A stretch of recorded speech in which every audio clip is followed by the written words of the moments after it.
ফুটবলটো আমাৰ বড়োলেণ্ড অঞ্চলত আপোনালোকে দেখিছে যে এই সময়ত এটা উৎসৱৰ নিচিনা হয় যেনেকৈ আমি ভোগালী বিহু ৰঙালী বিহু যেনেকৈ আমি উৎসৱমুখী এটা দেখা পাওঁ দুৰ্গা পূজা আহিলে ফুটবলটো মানে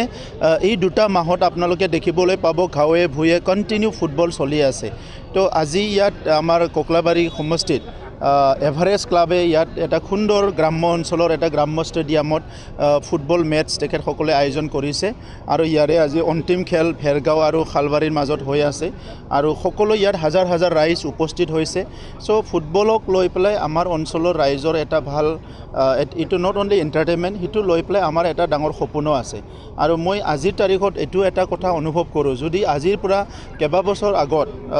সঠিকভাৱে আমাৰ যুৱকসকলক আমাৰ যুৱতীসকলক ফুটবলৰ ক্ষেত্ৰত যদি ভাল ট্ৰেইনিং দিব পাৰিলেহেঁতেন ইনফ্ৰাষ্ট্ৰাকচাৰটো ভালকৈ বনাই দিব পালেহেঁতেন হয়তো নিশ্চয় আমাৰ অঞ্চলৰ পৰাও ইণ্টাৰনেশ্যনেল লেভেলত ফুটবল খেলিব পৰা বহুত প্লেয়াৰ ওলাই গ'লহেঁতেন আজি হলীশ্বৰণ নাৰ্জাৰী দুৰ্গা বড়ো বা বিভিন্ন প্লেয়াৰৰ কথাবিলাক আমাৰ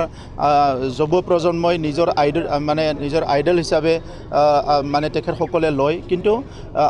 অনাগত দিনত মই দেখিবলৈ পাইছোঁ ফুটবলত আমি বহুত আগবাঢ়ি যাম এইকাৰণে BTR চৰকাৰো আমি পূৰা ফ'কাছ কৰিছোঁ আপোনালোকে দেখিছে আমাৰ চৰকাৰ অহা 2 বছৰত আমি ইয়াত সন্তোষ ট্ৰফি অনুষ্ঠিত কৰিলোঁ এগেইন এই বছৰো সন্তোষ ট্ৰফি হ'বলৈ গৈ আছে ডুৰাণ্ড কাপ অনুষ্ঠিত কৰিলোঁ অহা বছৰো ডুৰাণ্ড কাপ আমাৰ তাত আকৌ এটা পাৰ্ট হ'ব চ' আমি দুটা ফুটবল একাডেমি বনাবলৈ গৈ আছোঁ আৰু এই ৰাইজৰ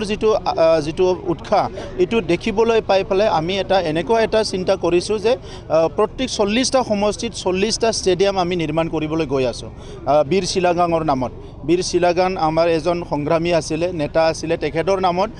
40টা সমষ্টিত 40টা ষ্টেডিয়াম 5 কোটি নিৰ্মাণ কৰিবলৈ গৈ আছোঁ আৰু সেইটো কোকলাবাৰীতো নিৰ্মাণ কৰা হ'ব অনাগত দিনত যাতে ইনডোৰ আৰু আউটডোৰ দুইটা গেমতো যাতে আমাৰ ইউথবিলাকে যাতে ভালকৈ প্ৰদৰ্শনী কৰিব পাৰে